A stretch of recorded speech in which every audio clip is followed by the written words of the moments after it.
Días, mi nombre es Miriam Yané Mostacilla Peña, soy estudiante de la Uniquindío en Ciencias de la Información, la Documentación, Bibliotecología y Archivística. Hoy vamos a ver la unidad 1 con lo que respecta a la organización de archivos y fondos documentales. Para empezar, pues vamos a empezar con una normatividad muy explícita, que es el Acuerdo 05 del 2013. Dentro de este acuerdo pues tiene tres criterios muy básicos, que es la clasificación, la ordenación y la descripción de archivos. Para ello, dentro de este acuerdo, en el artículo 20 se recopila la utilización de medios tecnológicos en la descripción archivística. Está el artículo 21, donde tiene la compatibilidad y la interoperabilidad de la misma. En el artículo 22, la transferencia de la información. Al realizar estas tres tareas o etapas en la organización de documentos, pues podremos decir que tenemos un archivo organizado. Dentro de ello, el Archivo General de la Nación también nos facilita con unas guías, como es el de conservar el patrimonio documental, facilitándonos una cartilla elaborada en el 2001 sobre la clasificación documental. Dentro de esta clasificación documental también contamos cómo nos dan las pautas para poder sacar lo que son las series, subseries y tipos documentales. Cuando ya tengamos esta compilación de información, procedemos a trabajar a la recopilación institucional de la información por medio de los manuales de funciones, manuales de procesos y por medio de las manuales estructuras orgánicas funcionales de las empresas. Dentro de ello pongo un ejemplo que tengo aquí, el organigrama municipal de Jambaro, Cauca. Este es un organigrama. También seguidamente pues hablamos de manuales, cuento con el manual de funciones.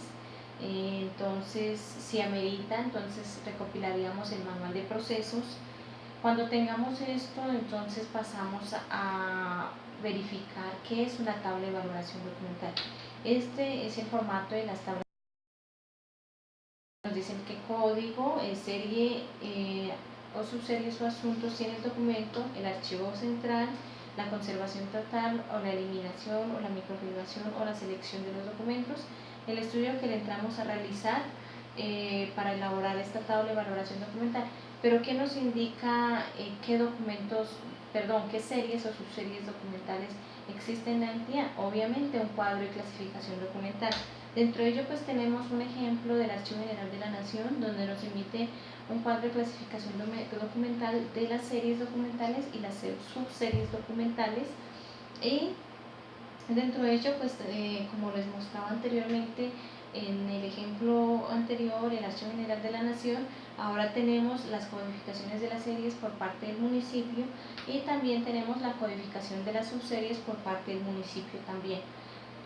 De acuerdo a ello, cuando ya hayamos realizado este ejercicio, entonces entramos a hacer una marcación o una recopilación en las carpetas, en las cajas de los archivos, donde cada información de ella debe contener la sección, la subsección, debe tener las fechas extremas, que es la fecha inicial, la fecha final, número de folios. Cuando se encuentre con esta rotulación, entonces ya procedemos a trabajar lo que se llaman los principios de orden original y los principios de procedencia.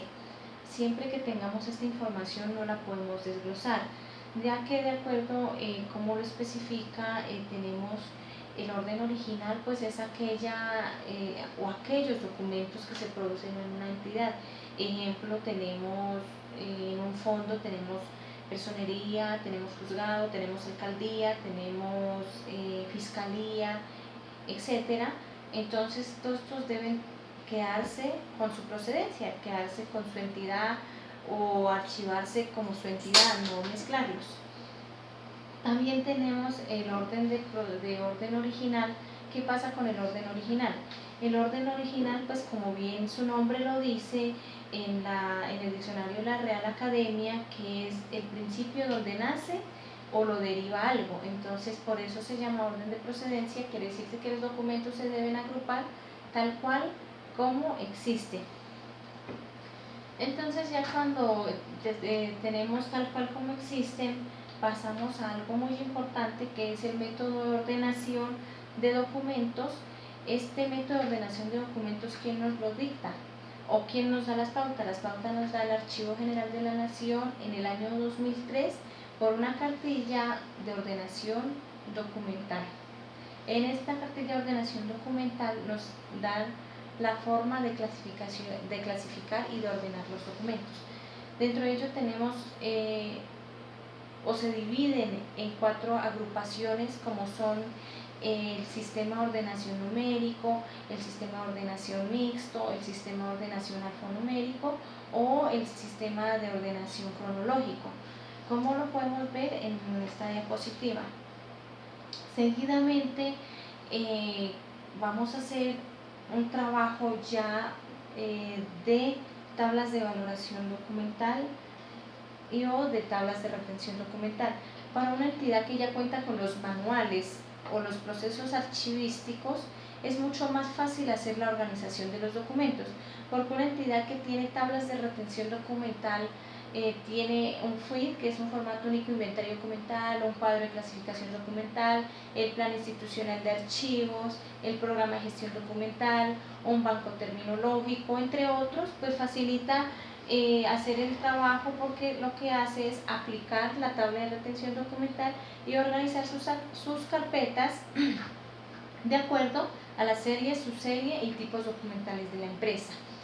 Ahora, ¿qué pasa con una empresa que no tiene estos instrumentos archivísticos? Para este caso, un ejemplo para un fondo documental.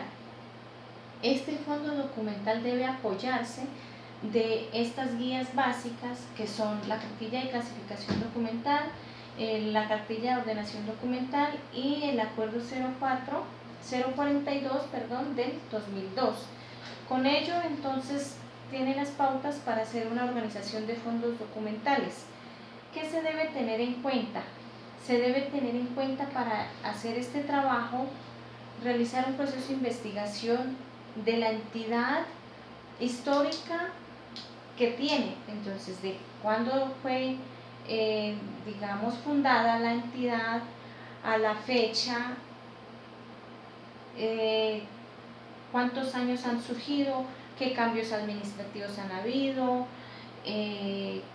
cuántos organigramas hay, cuántos manuales de funciones hay, si amerita el manual de procesos y procedimientos de la misma forma.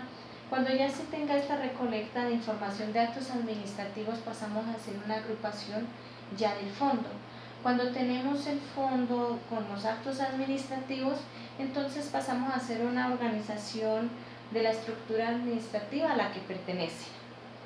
Cuando ya tenemos esto, entonces identificamos, clasificamos, ordenamos, describimos, expurgamos, foliamos, inventariamos. Ejemplo, para una entidad en un fondo documental, tendríamos en las series ya ubicadas la serie de contratos.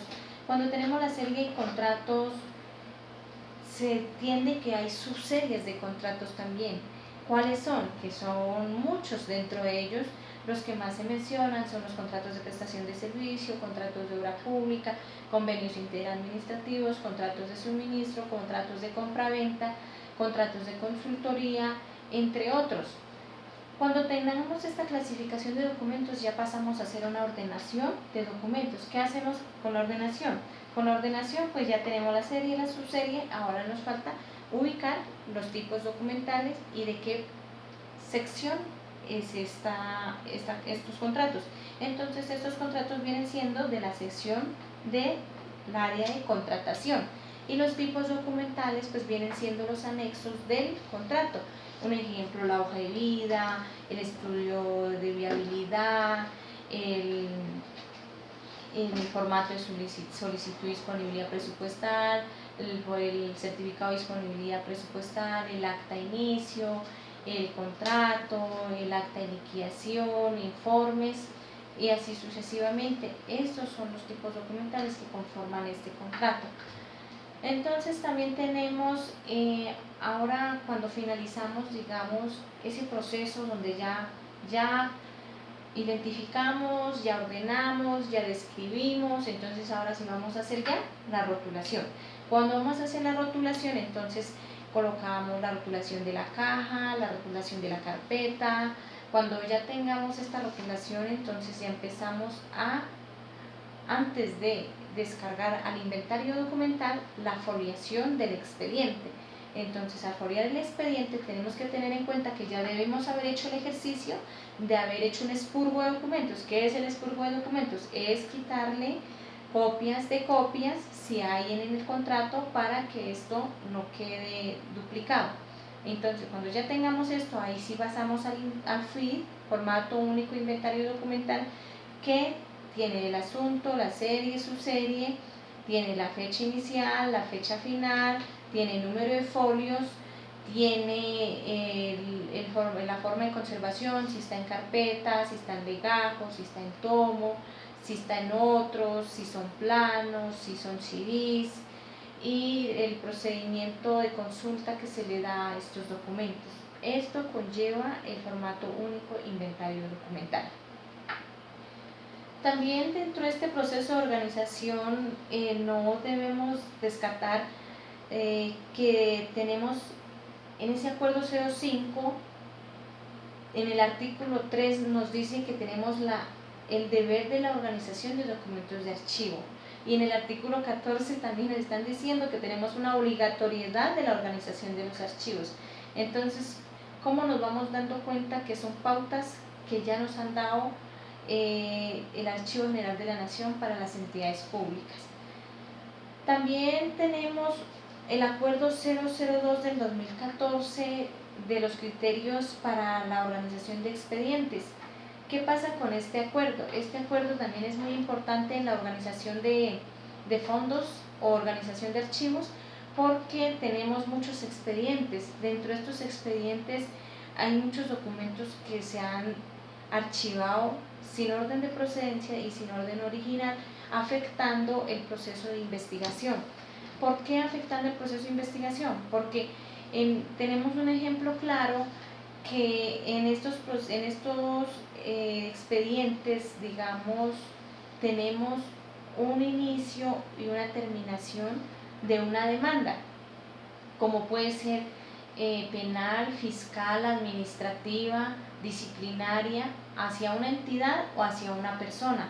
¿Esto qué hace? Que nos empieza a llevar el proceso jurídico, empieza a hacer una investigación y debe ir retroalimentando este expediente o esta carpeta hasta donde ella termine de acuerdo a los principios de procedencia y a los principios de orden original, para que cuando finalice el caso sepa esta persona o esta entidad si el expediente falló a favor o en contra, y así sucesivamente. Ahora nos vamos un poco a lo que es el marco normativo en la parte de la organización de documentos de archivo. Tenemos en esta parte del marco, o antes de ir al marco normativo, me gustaría mostrar más o menos esto que les acabé de explicar. Es un fondo documental que no tiene pies ni cabezas. Este archivo no se sabe qué documentos existan en este fondo, lo cual no es nada ágil ni eficiente para una empresa para prestar los servicios a los usuarios. Entonces, por ello es tan importante hacer la compilación institucional de la entidad para sacar adelante los archivos y salvaguardar el patrimonio documental. Ahora nos vamos ya con el marco normativo, donde decíamos que la ley 594 es la ley general de archivos. Dentro de ella también tenemos el decreto 1080 del 2015 sobre el reglamento del sector cultura. Está el acuerdo 01 de 1996, donde nos dan los criterios de conservación y organización de documentos. Está el acuerdo 0042 del 2000, donde nos dan los criterios para la organización de archivos. El acuerdo 09 del 2000 y 049 del 2000, donde nos dan la conservación de documentos y condiciones de edificios Este acuerdo es bastante importante porque este acuerdo nos indica cómo tenemos que tener en cuenta para la construcción de archivos, ya que siempre se ha recomendado que los archivos nunca deben estar en un segundo piso por el mismo volumen y peso que tienen los archivos. Deben ser lugares en primer piso, además pues no deben tener humedad, deterioro biológico, deben tener buena ventilación, iluminación, entre otras. También tenemos el acuerdo 002 del 2004, que son los lineamientos básicos para la organización de fondos acumulados. Lo más importante, el acuerdo 04 del 2013. Dentro de este acuerdo pues es el que nos emite para la elaboración de las tablas de retención documental y para la elaboración de tablas de valoración documental. El acuerdo 05 del 2013 pues ya lo habíamos indicado, que es el que nos da las pautas para la clasificación, ordenación y descripción de archivos. El acuerdo 006 del 2014, especificaciones técnicas y requisitos para la prestación de custodia o reprografía de los documentos para la conservación. El acuerdo 003 del 2015 nos dan unos lineamientos de gestión de documentos electrónicos generados como resultados de uso de medios electrónicos. El acuerdo 004 del 2015 es la administración integral y control de la conservación y custodia, aseguramiento de los documentos públicos relativos a los derechos humanos y derecho internacional humanitario. Manifestaba pues que este decreto, este acuerdo nos permite cómo salvaguardar la información, especialmente a las que han sido víctimas del conflicto armado, que se ha ido poco a poco perdiendo esta información tan importante para llevar a cabo un proceso jurídico y que no se encuentran los soportes. Bien, con ello también contamos con la ley 1712 del 2014, que es la ley de transparencia y del acceso a la información, una normativa muy interesante y muy importante que ha ido surgiendo a esta entidad o a muchas entidades, que ya los documentos que están en el escritorio, que están archivados, legajados, también ya debe empezarse a publicar. Dentro de ellos está, por lo menos, que se cuenta con la página web de los municipios en cada entidad territorial. Debe publicar los planes de desarrollo, planes de acción, planes de salud, planes ambientales, entre otros planes. También se deben publicar las rendiciones de informes a entes de control, informes de gestión, informes de rendición de cuentas. También está en cómo se debe dar a conocer el personal de la estructura de la entidad, cómo se llaman, qué cargos tienen, qué salarios. También está por lo menos la publicación de los empalmes, la publicación del mismo cumplimiento de la ley 594 del 2000, qué instrumentos archivísticos ha ido cumpliendo la empresa y qué avances tiene, también hay que publicarlos, y así sucesivamente, entre otras informaciones, especialmente actos administrativos, decretos, resoluciones, que hay que publicarlos para que sean visibles al usuario y con el fin de facilitarle la comunicación al trámite de la información. Ahora tenemos el decreto 2609 del 2012, donde nos regula el título cuarto de la ley 594 del 2000, parcialmente los artículos 58 al 59 y la ley 1437 del 2011. Dentro de ello pues nos dicen cómo elaborar los programas de gestión documental. En el artículo 12 dice que es obligación de la entidad publicar dicho programa de gestión documental. Dentro de este programa de gestión documental, muy interesante, de todos los instrumentos archivísticos que venimos manejando o recopilando, creo que es el que más completo se encuentra, porque hace una compilación desde antes hasta el momento y nos permite ya llevar el trámite o la planificación de la recepción y la disposición final de los documentos de la empresa. Entonces con ello ¿qué hace el programa de gestión documental? El programa de gestión documental tiene 8 pasos muy importantes que no debemos olvidarlos y tenerlos siempre presentes, como son: el primero está la producción, segundo está la recepción, tercero está la distribución, cuarto es el trámite, quinto la organización, sexto la consulta, séptimo la conservación, octavo la disposición final de los documentos. Con estos 8 pasos que tiene el programa de gestión documental, ha facilitado a muchas empresas la facilidad y ubicación de la información, de trabajar desde las ventanillas únicas, porque han facilitado la distribución de documentos, la consulta de documentos, la organización de documentos, y así sucesivamente ha hecho de que vayamos avanzando cada día más en lo que tiene que ver con la parte de la archivística. Seguidamente tenemos la Directiva Presidencial 004 del 2012. Esta también nos da unos lineamientos y unas políticas que son cero papel para las entidades públicas. ¿Qué nos quiere decir con esto? Esta presidencial nos está diciendo a las entidades públicas que debemos racionalizar trámites. ¿Y que cómo debemos racionalizar trámites? Primero, imprimiendo a doble cara; segundo, reduciendo el tipo de letra; utilizando los correos institucionales de las entidades.